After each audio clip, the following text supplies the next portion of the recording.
All right, to start, you've got 3 spring-loaded screws right here under each of those. And take this cover loose.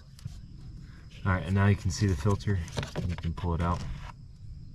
You can see all the dirt and everything on this side of it, and a lot of the dirt in here that needs to get cleaned out. So go ahead and wipe that out.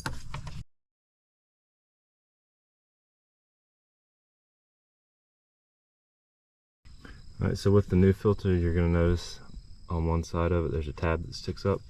Make sure that tab lines up with this little space right in here. Just slide that in.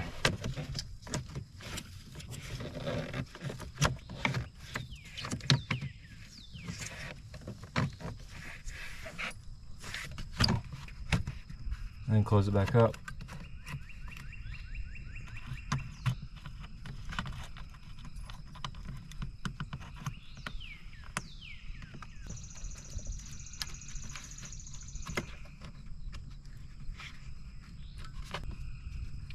And that's all there is to it. And for reference, this filter right here is about the same size as a medium-sized dog.